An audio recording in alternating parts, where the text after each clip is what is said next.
The Shadow Within, Legacy of Shadows, Book I, by Cyrus Rhodes-Zoroufy. Prelude. Chapter 1, Experiments. Chapter 2, The Awakening of Darkness. Chapter 3, Worst Fears. Chapter 4, Gone. Chapter 5, The Traveling Swamps of Vangora. Chapter 6, The Leviathan, Why Are the Pickles Singing? Chapter 7, A Fracture in the Underworld. Chapter 8, A Song of Sweet Death. Chapter 9, The Lost City. Chapter 10, Ooh, Yummy Scab.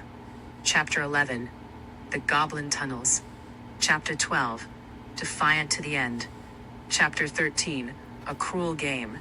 Chapter 14, Blood and Stone. Chapter 15, Inside the Chest.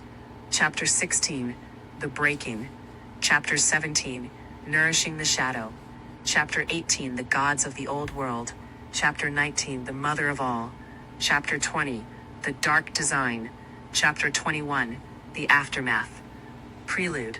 In a long-forgotten age, the tentacled oracle Aloria crossed the ocean and the forbidden lands of the old gods to deliver the harrowing message of her vision to the royals and all magical inhabitants of Atlantis. Aloria, the cephalopod oracle, never strayed far from the ocean and always returned before nightfall. Now she was away from her home, her element, and vulnerable. Therefore the old gods took her warning with even greater heed. The oracle foretold that within the next 3,000 years, empires would rise and fall, but monotheistic religions would take a dangerously strong hold over the minds of men. Every magical species will be hunted to extinction as holy acts for their false gods.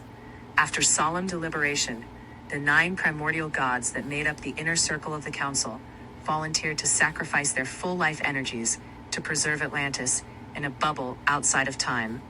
The inner circle consisted of Sekhmet, patron of courage, blood, and war; Kongor, ape god of wisdom and enlightenment; Phaleth, fairy god of magic, transformation, and illusion; Grimthorn, troll god of earth and strength; Lyricus, god of music, story, and tricks; Draculon, blood god of darkness and immortality; Evelyn, god of change, alchemy, and evolution; Thalassa, goddess of the ocean; Pyronus, god of fire and the forge. The lost continent of Atlantis was not lost to the sea, but instead shifted into another plane of existence by these 9 old gods. To safeguard those gifted with magic from the encroaching barbarian hordes, the twilight beings were gathered and relocated to Atlantis. The self-righteous humans who sought to eradicate anyone with even the slightest trace of magic led brutal religious crusades in an effort to extinguish the light. Before these dark times, the inhabitants of Atlantis lived in harmony, united by their shared peaceful existence. The crown city of Atlantis thrived as a kingdom of prosperity and peace, nurtured by the benevolent reign of 2 demigod twin sorceresses, Mari Atun Rama and Treya Azuli Rama. Together they ruled as queens, embodying equal leadership and a deep, immortal familial bond. The beauty of these remarkable women was only surpassed by the splendor of their kingdom. Atlantis of 1600 BCE was the jewel of the world at the time, and a trading port for all nations to come and sell their wares in peace. Merchants from across the world came to trade their wares at the opulent market on the Grecian island. The people, both human and magical creatures, held deep affection for their queens, celebrating them for their kindness and compassion. Unlike many royals of the era, Queens Mari and Treya often ventured among the peasantry, embracing the lives of their subjects and working tirelessly to understand the struggles outside the ivory palace walls. The ivory palace was made of what appeared to be a solid slab of fine white marble that stretched almost seamlessly into the sky with crimson domed spires. At the palace center rose a temple and academy of magic. The shining white walls of the palace itself were all finely etched with millions of warding sigils. This exacting array of glyphs prevents anyone without an enchanted ring from using magic on the grounds. These rings are made of a scarlet metal called orichalcum. The royals and their goblin artisans provide this amplifying tool to a magical student once they begin the trials. These trials will reveal their inner nature, either killing them or unleashing their greatest potential power. With a wave of her hand, Tree would heal ailments and diseases, reconstruct broken or missing limbs, restore sight or hearing to those who had lost their senses, and even give new life to a stillborn child with a gentle kiss. While both sorceresses were beloved, Mari savored the solitary task of relieving droughts, blessing crops with resistance to pestilence, and imbuing livestock with strength and fertility. Together, Tree and Mari would put on miraculous displays of light and magic for the entertainment of all. Illusions of animals made of wispy mist and colored light danced and transformed before the astonished crowd.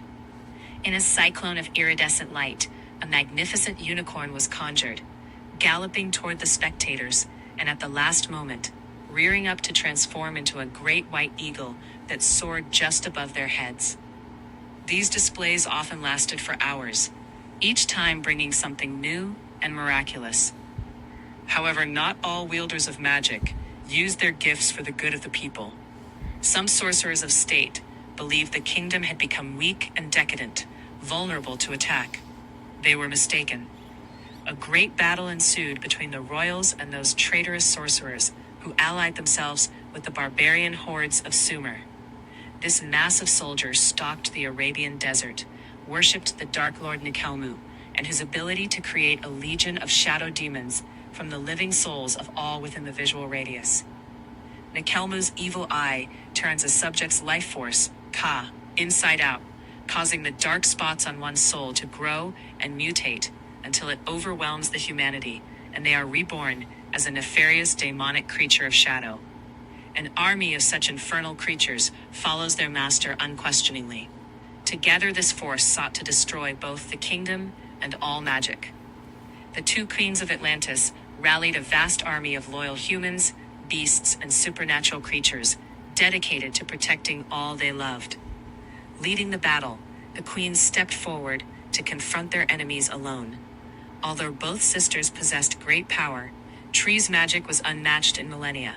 In a brilliant display, she obliterated hundreds of barbarian soldiers within seconds, producing a blast wave of burning azure light that left only piles of smoldering ash and bones in its wake. The sheer force of her magic stunned both armies, freezing them in place, including her sister, Mari, who was paralyzed with astonishment. The legions then clashed upon the empty, charred fields in a brutal nightmare of slashing claws, flesh, and steel. The brave defenders ultimately emerged victorious, but no one truly won this battle drenched in ash and blood. The Prince of Sumer pleaded with his father to end this madness, and when his pleas fell on deaf ears, he took his men and withdrew from the battlefield.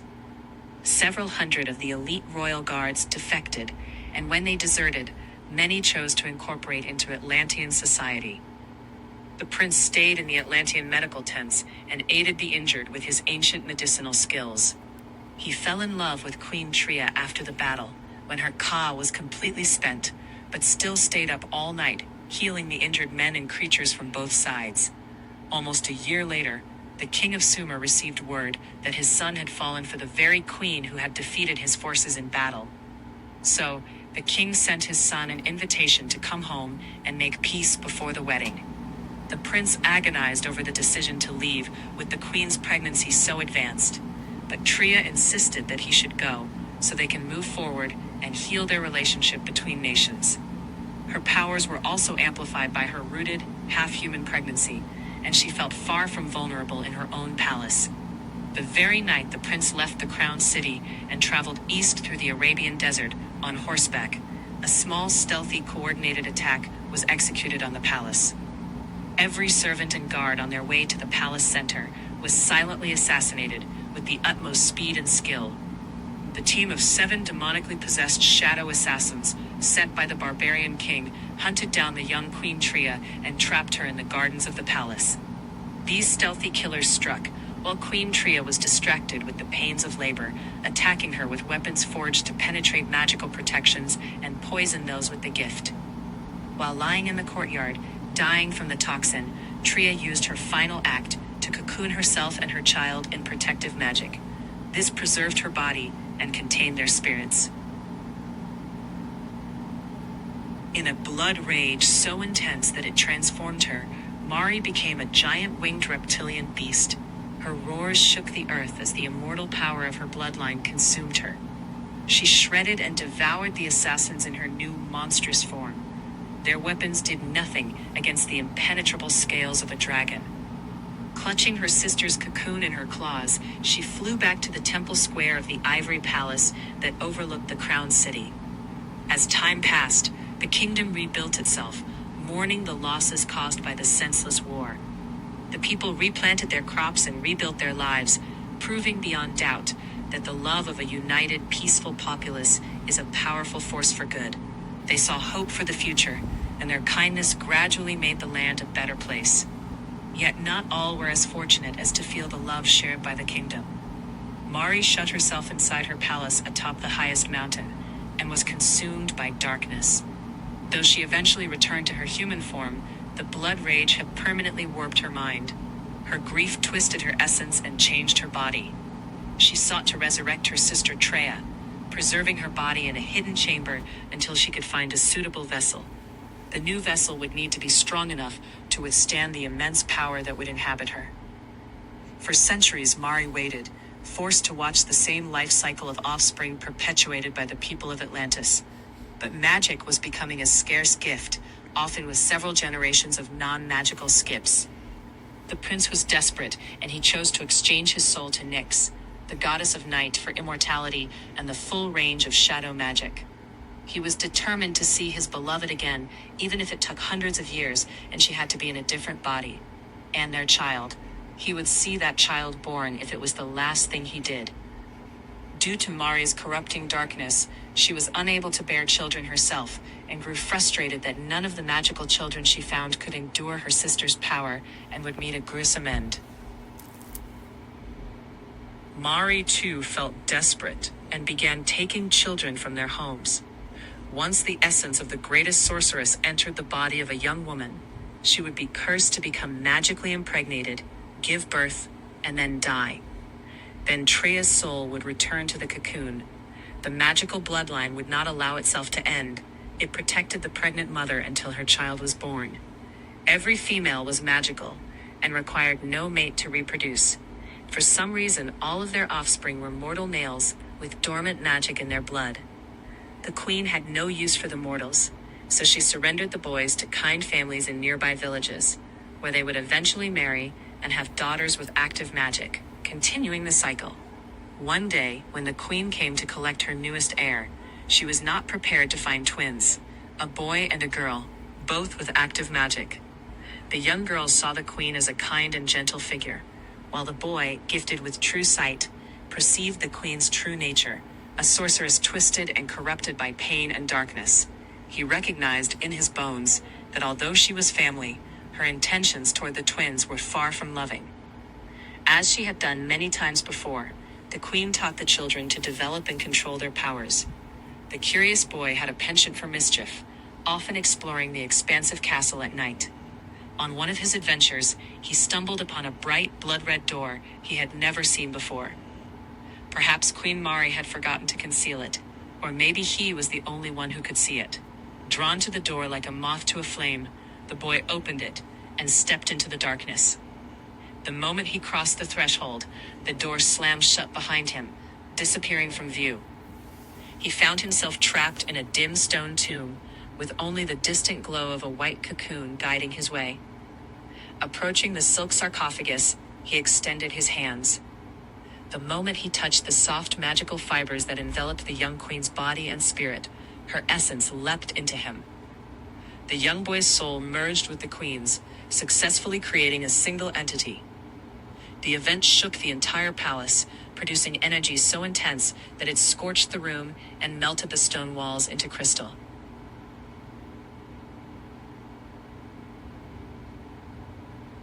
Now fused with the essence of Treya Azuli Rama, the young boy is now gifted with the womanly form of Treya and her full pregnancy, complete with elevated powers. The sorceress blasted her way through the wall and back into the palace main hall, where panicking servants and guards dressed in their night clothes gathered. Queen Mari descended from her quarters to investigate the chaos. Upon seeing the devastated remains of her sister's tomb and the empty cocoon, she realized that her sister had found a host for her spirit. Surprisingly, the boy could contain her essence. However, once resurrected in the boy's body, the young sorceress Tria gained the gift of true sight, magnified by the queen's power, flooding the boy with visions of the atrocities committed in her name throughout the centuries. Enraged, Tria swiftly transformed the evil sorceress Mari into a plump little insect, capturing it in a jar and feeding the dark creature to a spider above the fireplace in the queen's room.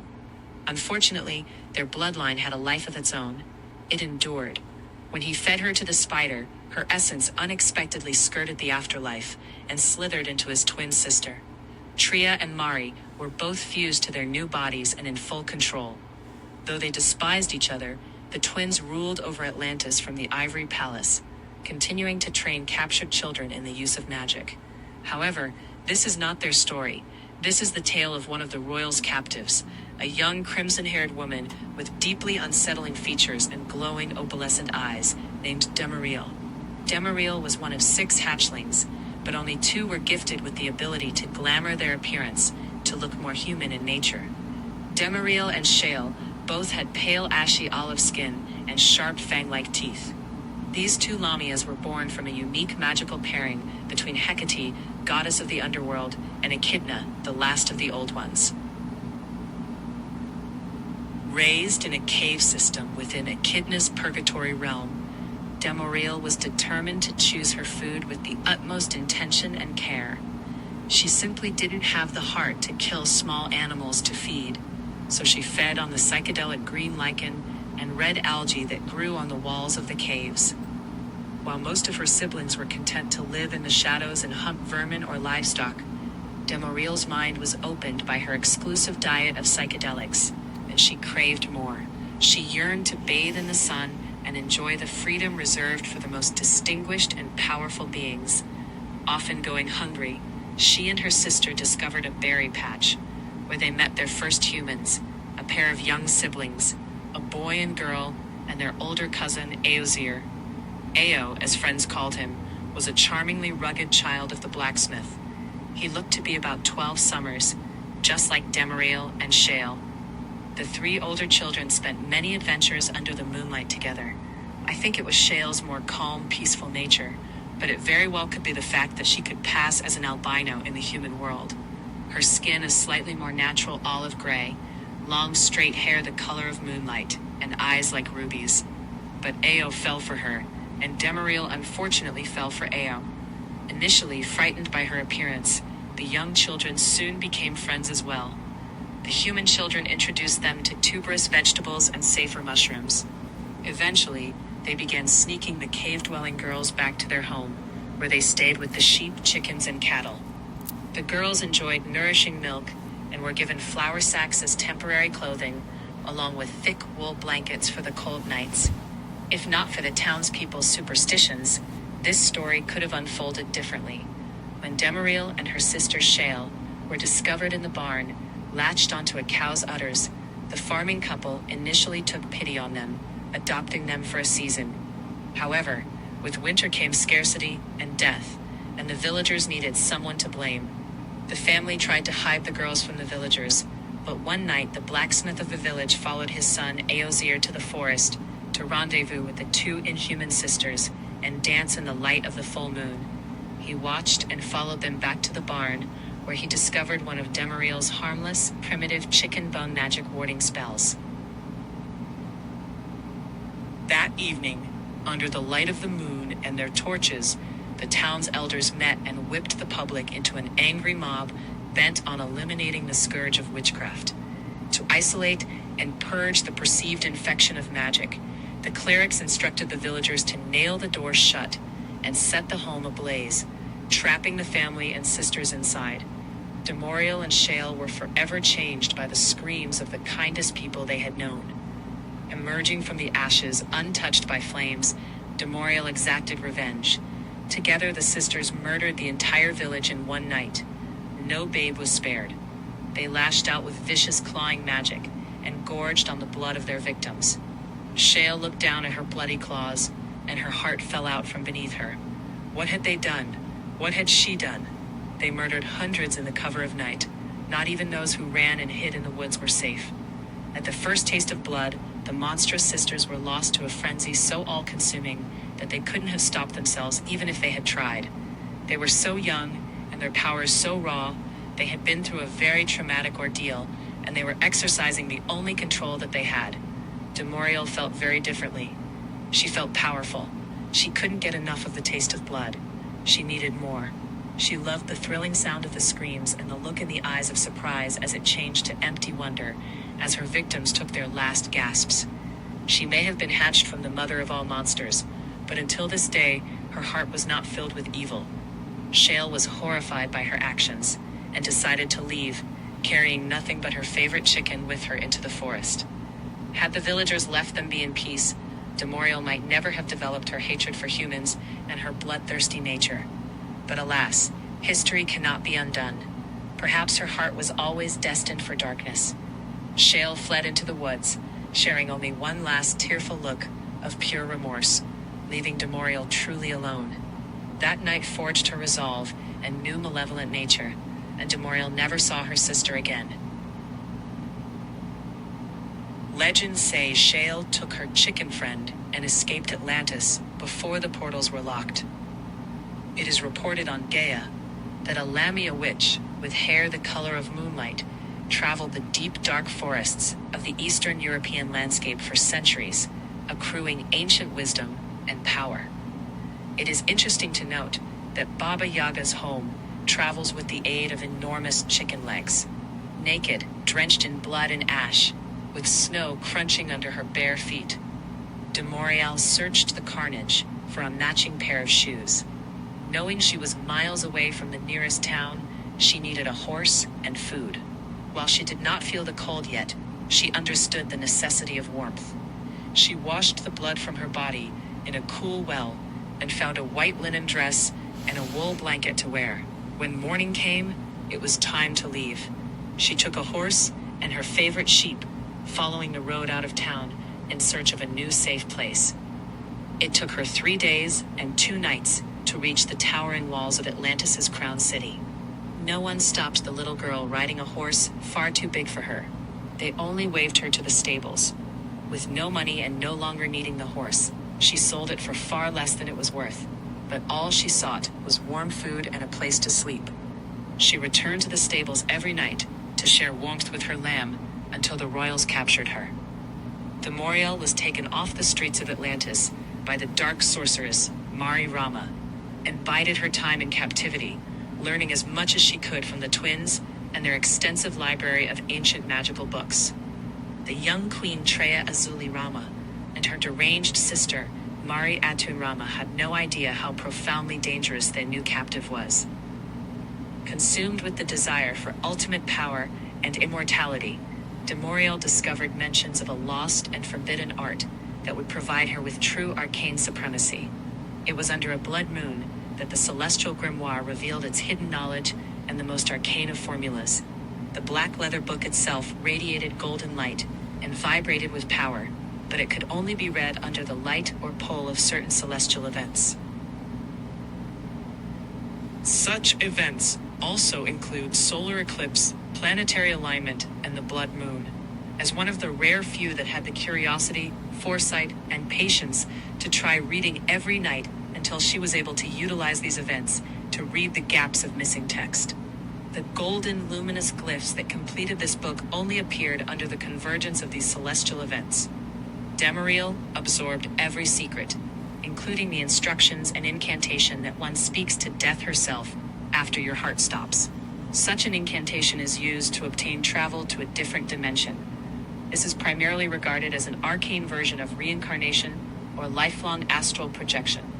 Essentially, this is a designed life experience through the mycelium network of creation energy.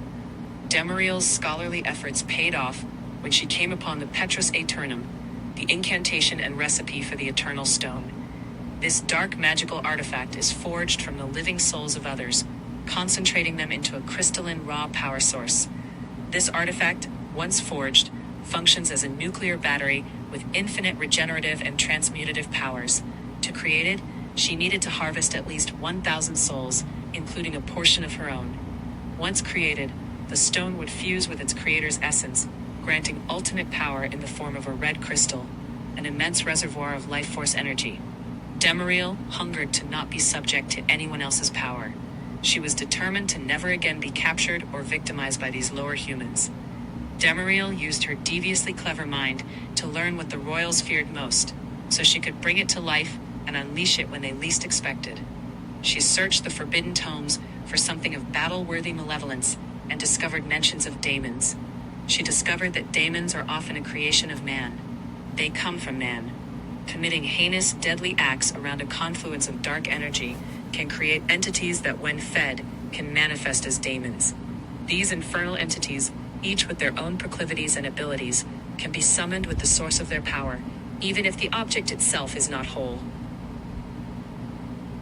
Demariel searched the palace records for any mention of demonic artifacts. It took her 10 years to discover the transformation staff of the Evil Eye that was hidden in the palace vaults under magical warding. These wards burned the skin as if she were a vampire in the sunlight. She barely made it to the staff, which looked like nothing more than a long metal spine with a closed silver eye at its apex.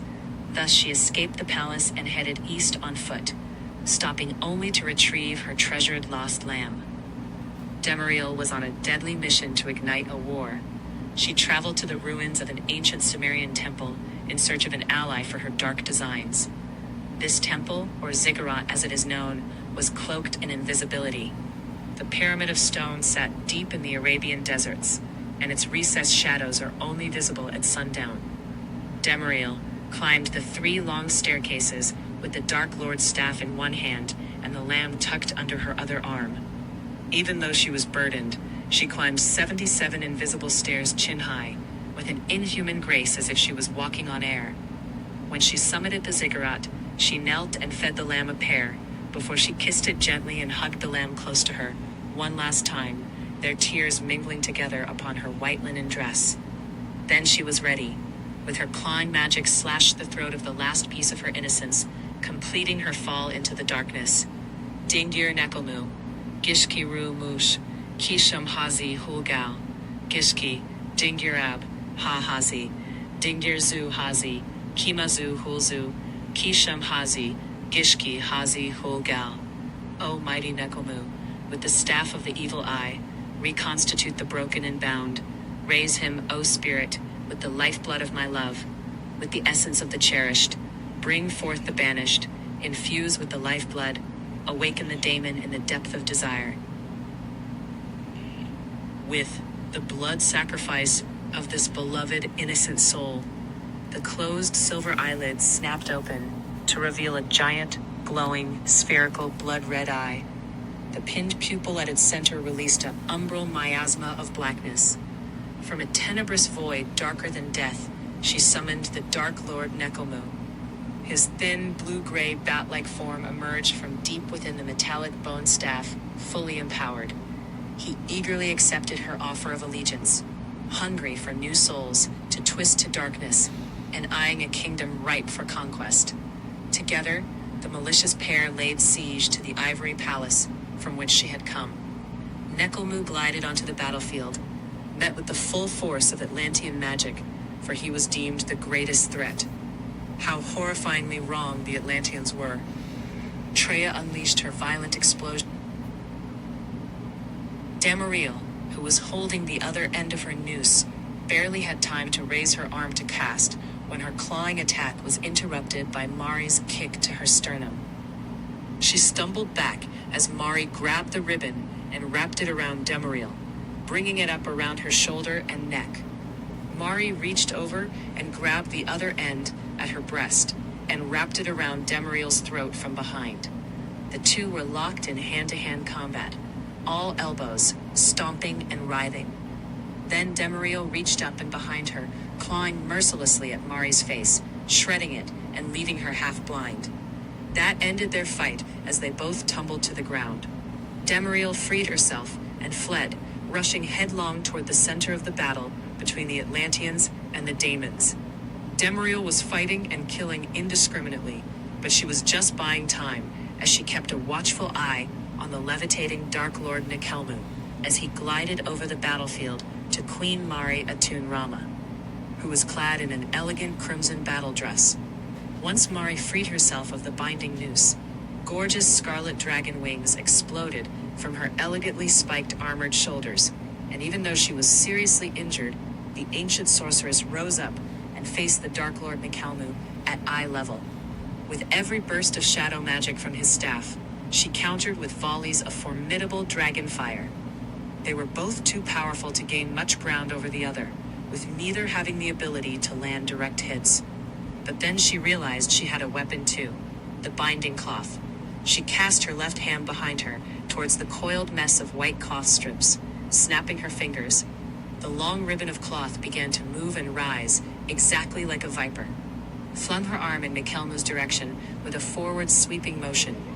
Mari redoubled her efforts and sent out a final attack of fire, channeling all of her spite and rage into the flames. The binding cloth slithered to Nikelmu, wrapping around his ankle. This cut off the flow of magic, leaving him vulnerable to Mari's dragon fire. He raised his hands in defense, and his staff was forced from his grip and fell against the rock wall behind them. The blood-red eye stone was violently dislodged and bounced down to the trodden grass. She unleashed on him her fury over loss of her sister and her vision. He lay on the ground, horribly burned, and Mari made a looping spiral motion with her forefinger over his heaving, smoldering body. She held her fire and let the cloth finish its serpentine task of wrapping Nikelmu's entire body in binding cloth. Demorial uses the battle between Mari and Nikelmu to acquire the metallic Staff of Transformation, formerly known as the Staff of the Evil Eye, but the eye itself had been removed and lay seething on the trodden landscape. Now the staff was a neutral magical tool for human transmutation on a mass scale. All was going according to plan. Demorial grinned with malicious mirth as she turned to shred another Atlantean soldier to ribbons with her clawing magic. Hot blood sprayed over her face, and she licked her lips. Demorial's hair lay sticky, heavy, and flat against her skin, and her once white silk gown was so drenched in glorious blood that it appeared almost entirely black. She raised both hands up in front of her face, just above her head, and incanted these words as she slowly motioned down and out towards the battling soldiers. Extra here at purgare sanguinem, et in arma convertere. Impetus. All of the blood from her hair, her skin, and her dress was immediately stripped and collected into floating beads of crimson liquid in the air, and then the beads began to harden and elongate into points. The very moment that she cast her arms out, the solidified blood arrows now lethally embedded in the first wave of soldiers in her immediate vicinity, clearing her path and giving her precious time. Demorial needed to retrieve 2 more items before she laid waste to everything in sight.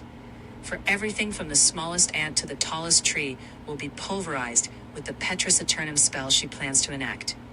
Having clawed Queen Mari's face and eyes so brutally, it was not difficult at all to use the blood under her fingernails in a targeted camouflaging illusion.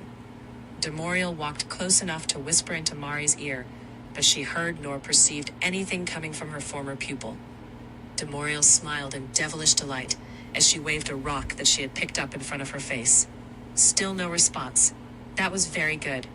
Anything that she touched was also invisible to Mari.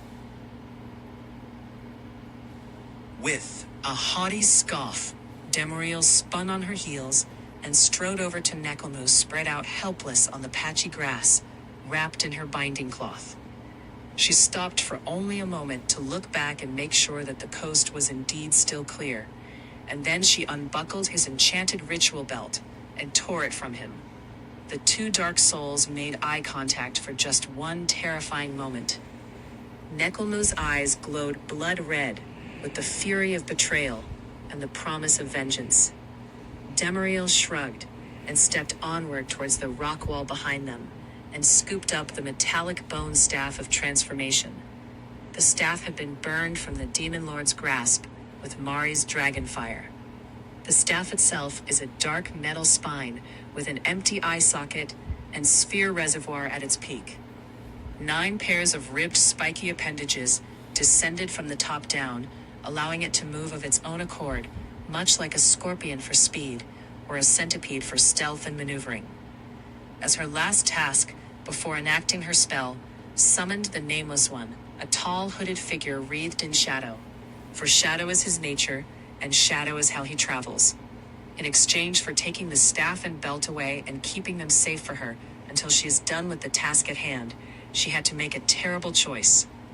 You see, the Nameless One wanted an enchanted orichalcum ring from the palace, to study its properties and use it for his own ends. Sure, she could have taken one from one of the many dead classmates, but she no longer wanted to be bound to the royal house of Atlantis. So without hesitation, she bit off her own ring finger with her razor-sharp fanged teeth and spat the ring into her open palm. If you don't come back, I will find you no matter what world you flee to. You will never be safe if you are stupid enough to double-cross me. Demariel hissed as she dropped the ring into the large black leather-gloved hand. Then she dipped her claw in her own blood and without any warning carved an X on the Nameless One's cheek. Now I can remote view and track you wherever you go. Don't be a fool. The Nameless One grudgingly held his prize up to the setting sun in satisfaction and nodded as he stepped back into the shadow of a nearby oak tree and disappeared back into the void from whence he had come. Demariel sought her way to the center of the battle, and Mari stood over Nekelmu's devastated body, preparing to finish this. Once he was sufficiently covered, she smeared her fingers in her own face blood and used her pain and blood to fuel her spell. She enchanted behind gritted teeth, Separa Corpus. Nekelmu's body stiffened and spread as if he were being broken on the wheel, trembled, and then with a violent tearing motion, Nekelmu was separated into 6 pieces. Mari turned and exhaled as she rose up in her dragon form once more. She leaned down and scooped up the blood-red eye with her fanged mouth, and swallowed it, not knowing it would only darken her further. She was once a majestic, regal red dragon, no more. Black spines erupted from her chin, head, back, and tail. The phalanges of the wings were black as well, but she retained some of her red color in her wing membranes and her scales. Her vision was different now as well. She could see souls. And had she looked behind her, she would have seen the umbral miasma of inky smoke that coalesced around Nekelmu's broken form. The Nameless One gathered all 6 pieces of the Dark Lord and whisked them away in a black leather bag, off into the realm of shadow. Mari took flight in search of her sister, and after circling the battlefield, she saw a small flickering flash of blue. It had to be her. Treya was still alive. Mari dove and glided in, snatching her injured sister up in her claws, and without landing took off into the sky. Demariel bounded deeper into the heat of battle between these 2 forces, and with red glowing arms and fingers outstretched, called upon the most forbidden blood magic, grasping the souls of all nearby humans, trees, and wildlife. Even the shadow creatures were drained of their essences, clutching their bleeding ears as if hearing a banshee's wail. Demariel closed her clawed hands into tight fists, as if crushing a rock into a diamond with her bare hands. Her sharp nails cut into her palms, and blood trickled down her arms. Those on the battlefield, holding their ears desperately, clutched their throats as they dropped to their knees, suffocating under the weight of their vitality being drained. She drained everyone, even her fellow gifted captives, who were forced onto the battlefield against their will. "Your despicable lives are mine," she screamed. "In obscuro principio, animus evocare, o antiqui, accipite munus meum. Stellarum et terra sum, corpora vestra abicite, spiritum vestrum concedite, exite, exite. Et brevi tempore, aeternum lapidem creabo, in cuius splendore, lucebit, lux eternitatis. In the dark beginning, I summon souls. O ancient ones, accept my offering. I am a child of stars and earth. Cast off your bodies, grant your breath, depart, depart, O souls, and in a short time I shall create an eternal stone. In its brilliance shall shine the light of eternity." With one swift motion, Demariel drew both arms across her chest, calling forth the life force energy of all around her, forging her eternal stone. In that moment, all life on the battlefield ceased, except for her own. Everything within a mile's radius of her was immediately stripped of its life, and each life's energy, or Ka, was merged and transmuted into a small crimson stone at Demoriel's breast. She juiced their souls of their delicious multifaceted properties and powers.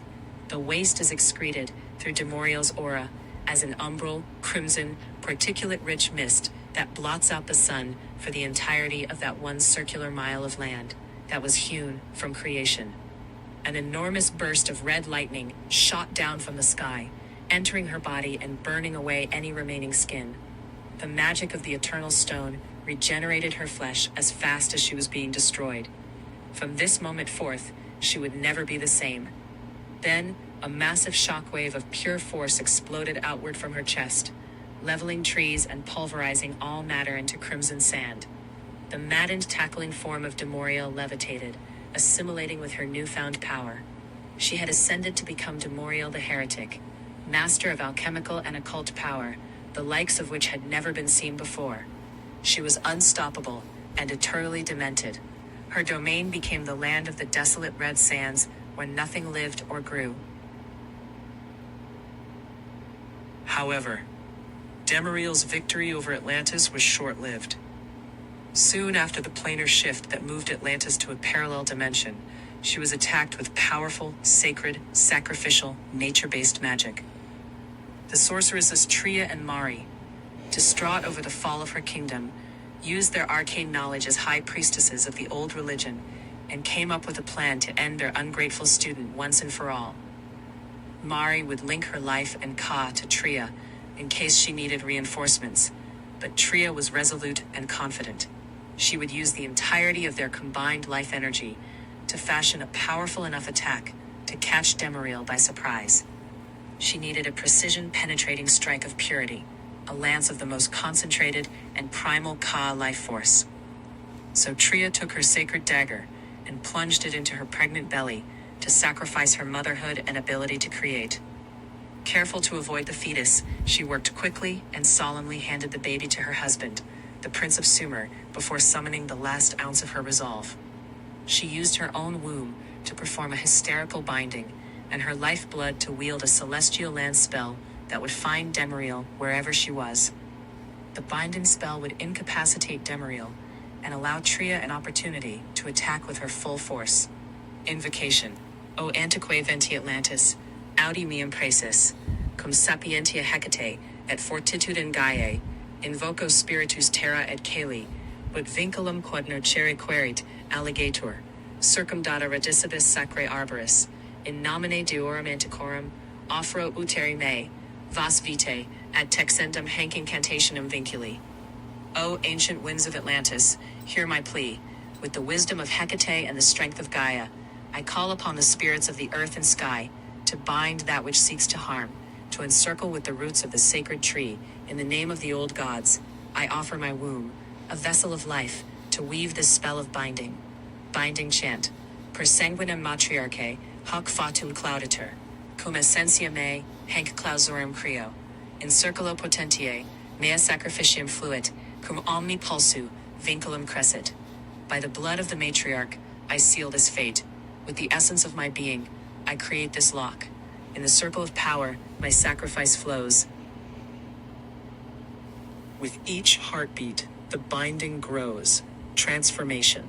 Cum lance stellarum, cor meum transfigo. In hoc sacro actu, partum meum ago. Ex carne in spiritum, surgo denuo. Arbor custos, cum radigibus quae existent. Imprisonar tenebras intra complexum meum. Vinctus a circulo, nullum locum inveniet. With the lance of stars, I pierce my heart. In this sacred act, I play my part. From flesh to spirit, I rise anew, a guardian tree with roots that ensue. Imprison the darkness within my embrace. Bound by the circle, it shall find no place. Closing. O antique potentiae audi meum votum, cum hoc sacrificio, meum bo capio. In nomine deorum antiquorum, fiat, aeternum custos, unus fio. O ancient powers, hear my vow. With this sacrifice I take my bow. In the name of the old gods, let it be done. Eternal guardian, I become one. Treya's enchantment fractured the eternal stone, corrupting Demoriel's power and separating her spirit from her body. This fracture caused an explosion, and tiny shards of the stone were embedded in the two closest humans. Unfortunately, these were the two sons of Treya and her mortal husband, who was being smuggled through a portal to escape Demoriel's wrath. The father of these two small boys tried to shield the older child and the babe from the blast, but the shards made it through his feeble defenses, and so did one of Demoriel's gripping tendrils. As the elder son was dragged away, the father had to make a terrible choice: to stay and fight and let the portal close for all time, or escape with only one son. He chose the latter and regretted it every day for the rest of his life. As her final act to lock the spell, Treya transforms herself into a great white oak that stood just outside the border of Demoriel's lands, forever taunting her with freedom. This tree was the true essence of magic, and it spawned a forest that circled Demoriel's land, trapping her within an impenetrable warding boundary. The hope was to prevent her evil from spreading. But the heretic decides to fill the forest with her transmuted chimera creatures, and sends her favored former fellow captives of the Magic Academy as handlers for those beasts. These orichalcum manacled women were the first of the order that became known as the Flesh Witches, so named for their unnerving skin-walking ability. They can take the form of any of their victims. The looming white oak would forever lock Demoriel inside her domain, with the unbreakable boundary enchantment linked to the trees circling her desolate crimson land. This enchantment limited her magical influence by damaging her stone, condemning her to a cursed existence of voracious hunger and unquenchable thirst. She became a disembodied, semi-corporeal spirit, feeding off the energy of the eternal stone. Breaking the eternal stone had also had the unintended consequence of causing two fissures in the bubble barrier surrounding Atlantis. Now, Demoriel could send her agents into the underworld, and from there, any other realm she pleased. From the very spot where Demoriel forged the stone, she and her followers erected a great obsidian pyramid. This ziggurat stood at the center of the desolate Crimson Desert. This ritualistically designed pyramid palace became sentient as it melded with a part of Demoriel's consciousness. She could travel through the walls and control the structure of the corridors at will. The cycle of abuse continued as she sent her minions to abduct children from their homes in the Crown City. Once captured, she would conduct ruthless magical experiments on them until they willingly became her dark servants. The final step of Demoriel's training process requires freedom of choice to enact the transformation. It is critical that they accept their manacle and their new power of their own free will, or the process is lethal. Each of the humanoid magic users, who became known as Flesh Witches, were forced to don irremovable orichalcum manacles. There are two main purposes of this intricate woven wrap of scarlet metal. The first is to enhance and unlock innate magical gifts, and secondly to provide communication and control over Demoriel's servants, even across the thresholds to distant worlds and dimensions. Chapter 1.